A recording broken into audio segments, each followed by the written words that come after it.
Sampurasun, salam karahayuan di lebet nami Gusti Yesus Kristus. Dan kataina urang bare diajar dauhan Gusti anu dicandak tina Injil Matius pasal anu kagenep ayat anu ka-13. Ku abdi bare diaoskeun kanggo urang sadaya. Kieu dauhan Gusti.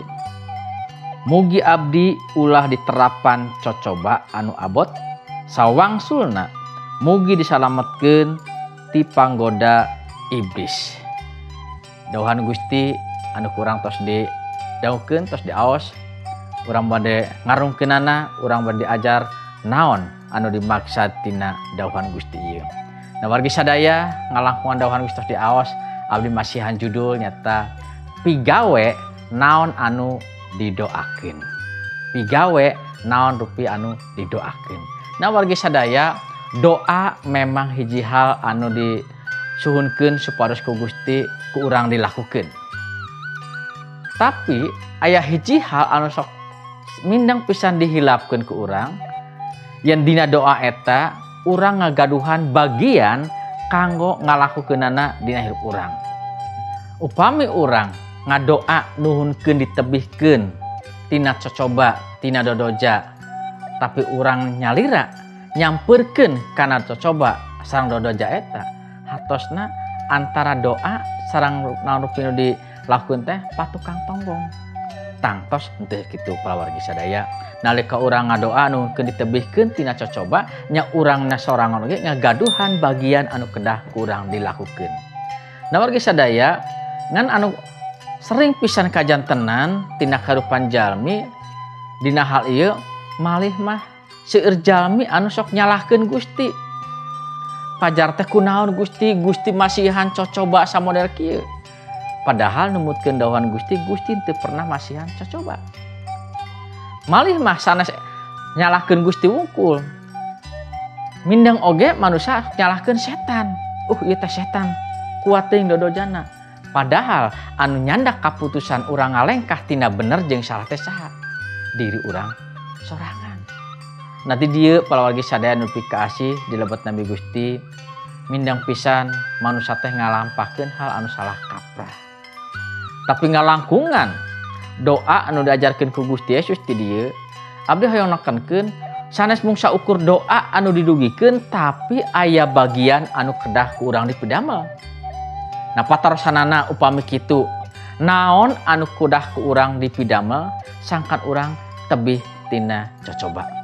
Ayat 3 hal wargi sadaya anu dipikasih di lebet Nabi Gusti Yesus Kristus. Anu kahiji urang kedah waspada. Waspada di dieu maksudna urang kedah sadar kana kalemahan diri, kakurangan diri.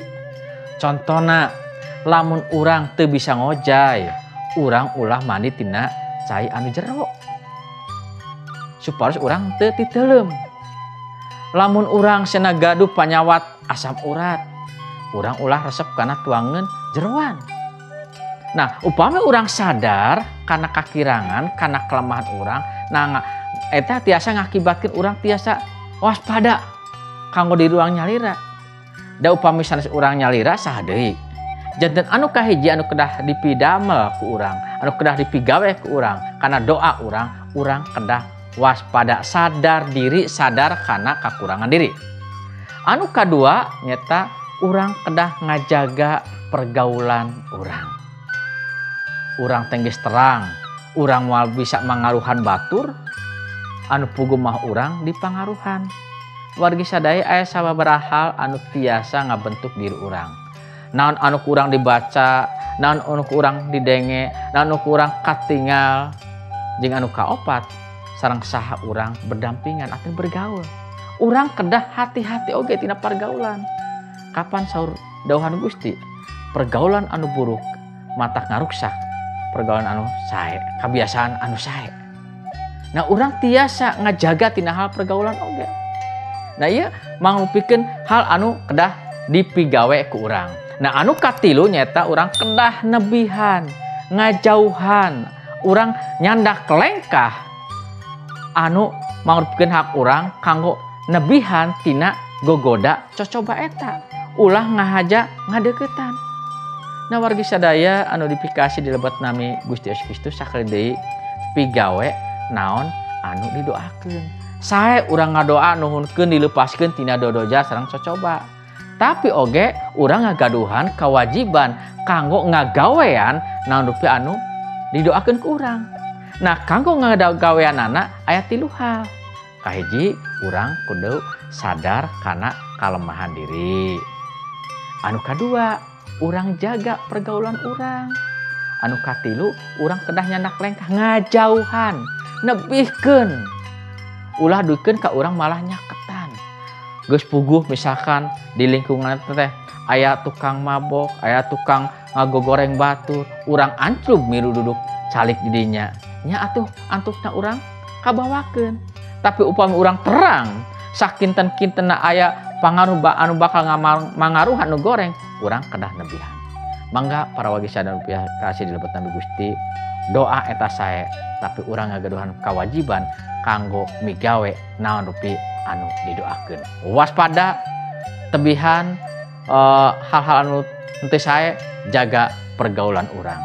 Gusti ngaberkahan. Hai urang ngadoa.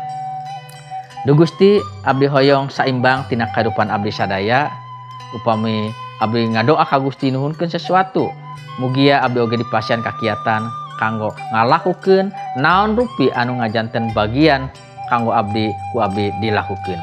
Mangga Gusti pasihan kakiatan anu dongkapna ti Gusti. Dilebet nami Gusti Yesus Kristus abdi ngadoa serta muji syukur. Haleluya. Amin.